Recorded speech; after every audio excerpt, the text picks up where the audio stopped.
বিশ্ব কেঁপে উঠবে। আর এই যুদ্ধ একবার শুরু হলে ফলাফল হবে ভয়াবহ, ধ্বংসাত্মক এবং রক্তাক্ত। এই মুহূর্তে প্রশ্ন একটাই, কোন দানব জেগে উঠবে? ইরান, যে তার বিশাল সামরিক শক্তি এবং ব্যালিস্টিক মিসাইল ক্ষমতা, সেই সাথে গোপন সামরিক ঘাঁটি নিয়ে প্রস্তুত, নাকি ইসরায়েল, যে প্রযুক্তি এবং পারমাণবিক শক্তির মিশ্রণে এক অপ্রতিরোধ্য দানবে পরিণত হয়েছে? আজ আমরা ঢুকে যাব সেই গোপন অন্ধকার সামরিক সব ঘাঁটির গভীরের এক ভয়ঙ্কর বাস্তবতায়, যেখানে কেবল শক্তির লড়াই না, লড়াই হবে অস্তিত্বের। এই যুদ্ধ শুধু মধ্যপ্রাচ্য না, বরং পুরো বিশ্বকে এক ধ্বংসাত্মক নরকে ঠেলে দিতে পারে। প্রস্তুত হন এই রোমহর্ষক বিশ্লেষণের জন্য, যেখানে আমরা ঢুকে যাব এই দুই দেশের সামরিক শক্তির গভীরে। তো চলুন দেখে নেওয়া যাক কোন দানব সামরিক শক্তির দিক থেকে সব থেকে বেশি এগিয়ে রয়েছে। অর্থনৈতিক শক্তি। যুদ্ধ মানেই টাকার খেলা। অর্থ ছাড়া আপনি সেনাবাহিনী চালাতে পারবেন না, ক্ষেপণাস্ত্র ছুটতে পারবেন না বা আকাশে যুদ্ধ বিমানও ওড়াতে পারবেন না। আর তাই তো 2024 সালে ইরান তাদের সামরিক বাজেট প্রায় 15 বিলিয়ন মার্কিন ডলার বরাদ্দ করেছে। ইরানের বিশাল বাজেটের মূল উদ্দেশ্য হলো তাদের ইসলামী বিপ্লবী গার্ড কর্পসকে আরো ভয়ঙ্কর করে তোলা, তাদের মিসাইল, স্থলবাহিনী এবং নৌবাহিনীকে যুদ্ধের জন্য প্রস্তুত করে তোলা। কিন্তু ইসরায়েল কি অর্থের দিক থেকে পিছিয়ে? মোটেও না, বরং তারা বরাদ্দ করেছে প্রায় 27.5 বিলিয়ন মার্কিন ডলার, যা ইরানের তুলনায় অনেকটা বেশি। আর এই অর্থ দিয়ে তারা তৈরি করছে নতুন ক্ষেপণাস্ত্র, উন্নত যুদ্ধ বিমান এবং এমন সব অস্ত্র যা মুহূর্তের মধ্যেই শত্রুকে নিশ্চিহ্ন করে দিতে পারে। কিন্তু শুধু টাকার পরিমাণই যুদ্ধে বিজয় নির্ধারণ করবে না, প্রযুক্তি, কৌশল এবং যুদ্ধক্ষেত্রের অভিজ্ঞতা একসাথে যুদ্ধে প্রভাব ফেলে। যেমন ইরানের মাটির নিচে থাকা গোপন সামরিক ঘাঁটি এবং অদৃশ্য মিসাইল ইসরায়েলের সেই সকল প্রযুক্তির চোখও ফাঁকি দিতে পারে। ইরানের কোন দানব কখন জেগে উঠবে তা এখনো কেউ বলতে পারে না। সেনাবাহিনী। ইরানের সবচাইতে বড় শক্তি কি জানেন? তাদের বিশাল সেনাবাহিনী। তাদের আছে 6,10,000 অ্যাক্টিভ মিলিটারি পারসন।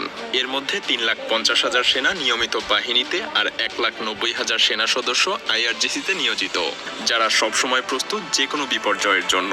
কিন্তু এখানেই শেষ না, ইরানের 3,50,000 জন রিজার্ভ সেনা রয়েছে, যারা যে কোনো মুহূর্তে যুদ্ধক্ষেত্রে নামতে প্রস্তুত। ইরানের সেনাবাহিনী সিরিয়া এবং ইয়েমেনের মতো যুদ্ধে ইতিমধ্যেই অভিজ্ঞ হয়ে উঠেছে। কিন্তু ইসরায়েলের সেনাবাহিনী সংখ্যা হিসেবে ছোট হলেও তাদের প্রযুক্তিগত দক্ষতা অপ্রতিরোধ্য।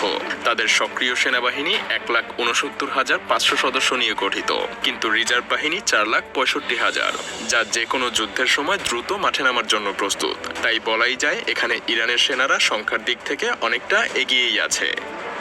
স্থলবাহিনী। ইরানের স্থলবাহিনী হলো এক প্রাচীন দৈত্যের মতো, ভয়ঙ্কর এবং সংখ্যায় বিপুল। তাদের হাতে আছে 10,000 যুদ্ধ ট্যাঙ্ক, T-72 এবং কারার ট্যাঙ্কগুলো গর্জনকারী আগ্নেয়গিরির মতো যুদ্ধক্ষেত্রে ধ্বংস ছড়াতে পারে। আর আছে 7,000 আর্টিলারি সিস্টেম, যা দূর থেকে ধ্বংসাত্মক আঘাত হানতে সক্ষম। কিন্তু ইসরায়েল কি এই দৈত্যর সামনে দাঁড়াতে পারবে? হ্যাঁ, পারবে, কারণ ইসরায়েলের হাতে আছে মেরকাভা 4 ট্যাঙ্ক, বিশ্বের অন্যতম সেরা যুদ্ধযান। যদিও তারা মাত্র 400 ট্যাঙ্ক নিয়েই মাঠে নামবে, কিন্তু এই ট্যাঙ্কগুলো কোনো সাধারণ ট্যাঙ্ক না, এগুলো এক একটা যেন চলমান দুর্গ। প্রতিটা মেরকাভা 4 ট্যাঙ্ক একই সাথে আক্রমণ এবং নিজেকে প্রতিরক্ষা দুইটাই করতে পারে। তবে ইরানের গোপনাস্ত্রাগারে কি লুকিয়ে আছে তা কিন্তু এখনো অজানা। বিমান বাহিনী। এটা নিঃসন্দেহে মানতে হবে, আকাশে ইসরায়েল এক অপ্রতিরোধ্য দানব। কিন্তু ইসরায়েলের 345টা আধুনিক যুদ্ধ বিমানের মধ্যে F-35, F-16 এবং F-15 রয়েছে, যা বিশ্বসেরা যুদ্ধ বিমান হিসেবে পরিচিত। এই যুদ্ধ বিমানগুলো মুহূর্তের মধ্যেই আকাশে উড়ে শত্রুকে ধ্বংস করে দিতে পারে। আরও আছে 43টা অ্যাটাক হেলিকপ্টার, যা নির্ভুলভাবে আঘাত হানতে সক্ষম। ইসরায়েল আকাশ যুদ্ধে অদম্য এবং বেশ অভিজ্ঞ। তাহলে ইরান কিভাবে এর মোকাবেলা করবে? কারণ ইরানের হাতে আছে 312টা যুদ্ধ বিমান এবং মাত্র 5টা অ্যাটাক হেলিকপ্টার। সেই সাথে ইরানের বিমান বাহিনী কিছুটা পুরনো দিনের প্রযুক্তি ব্যবহার করে, কারণ পশ্চিমাদের নিষেধাজ্ঞার কারণে তারা এখনো প্রযুক্তি আপগ্রেড করতে পারে না। কিন্তু ইরানের গোপন কৌশল এবং বিশ্বের অজানা মিসাইল ক্ষমতা ইসরায়েলের এই আধুনিক বাহিনীর জন্য হুমকি হতে পারে। ইরানের আকাশ শক্তি হয়তো আজকের মতো দুর্বল, কিন্তু কে জানে কোন অজানা আকাশ যুদ্ধের প্রযুক্তি তারা লুকিয়ে রেখেছে। নৌবাহিনী। ইরান ইসরায়েলের চেয়ে আকাশ শক্তিতে পিছিয়ে থাকলেও নৌবাহিনী শক্তিতে কিন্তু বেশ এগিয়ে, কারণ ইরানের নৌবাহিনী সমুদ্রের সিংহের মতো। তাদের 17টা সাবমেরিন, 68টা পেট্রোল বোট এবং 10টা মাইন ওয়ারফেয়ার জাহাজ পারস্য উপসাগর থেকে ভারত মহাসাগর পর্যন্ত ইরানের শক্তিকে ছড়িয়ে দিচ্ছে। তারা প্রায়ই সমুদ্রপথে ভয়ঙ্কর আক্রমণ এবং তেলের ট্যাঙ্কার আটকানোর মাধ্যমে বৈশ্বিক অর্থনীতির উপরে প্রভাব ফেলে। তাদের সাবমেরিনগুলো সমুদ্রের গভীর থেকে শত্রুদের প্রতি এক অদৃশ্য আতঙ্ক ছড়ায়। তবে ইসরায়েলের নৌবাহিনী সেনাবাহিনী কম শক্তিশালী হলেও তাদের কার্যক্ষমতা এবং গোপন অপারেশন অত্যন্ত ভয়ঙ্কর। 5টা অত্যাধুনিক সাবমেরিন এবং 49টা পেট্রোল বোটের সাহায্যে তারা সমুদ্র চষে বেড়ায়। কিন্তু ইরানের সমুদ্রের নিচে লুকিয়ে থাকা গোপন শক্তি কতটা বিধ্বংসী হতে পারে সেটা কিন্তু কেউ জানে না। ব্যালিস্টিক মিসাইল এবং পারমাণবিক শক্তি। যুদ্ধের শেষ আঘাত ব্যালিস্টিক ক্ষেপণাস্ত্র এবং পারমাণবিক শক্তি। এখানে ইরানের হাতে আছে সেজিল এবং খোরামশাহ মিসাইল, যা 2000 কিলোমিটার দূর থেকেও আঘাত হানতে সক্ষম। এছাড়াও ইরান সম্প্রতি ফাতাহ হাইপারসনিক মিসাইল তৈরি করেছে, যা বিশ্বের যে কোনো জায়গায় দ্রুত গতিতে আঘাত হানতে পারে। কিন্তু পারমাণবিক শক্তি কি ইরানের আছে? এর উত্তর দেয়া কঠিন, কারণ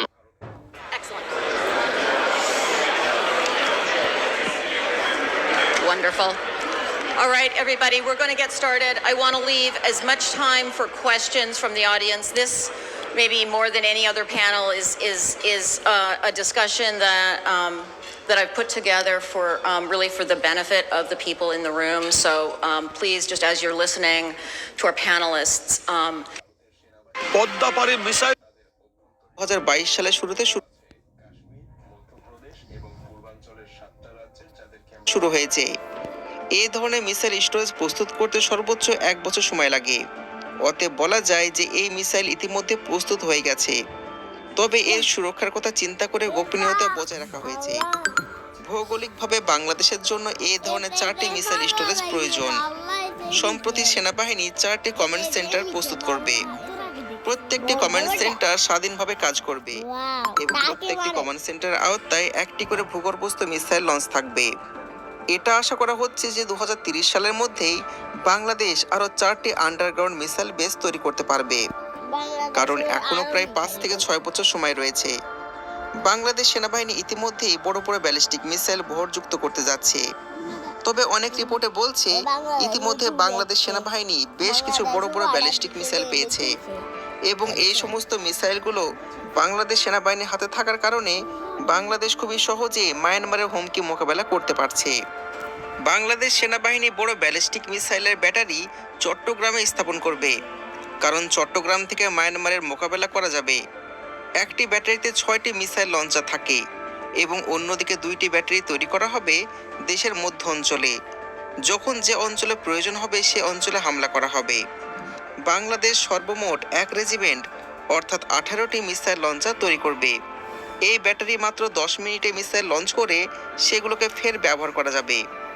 বাংলাদেশ সেনাবাহিনী যে কোনো সমরস্ত্র প্যাকেজ সহ ক্রয় করে। টাইগার মিসাইল ক্রয় করার সময় সবচেয়ে বেশি প্যাকেজ নিয়েছিল বাংলাদেশ, সুতরাং ব্যালিস্টিক মিসাইলের ক্ষেত্রেও সেটি ব্যতিক্রম হবে না।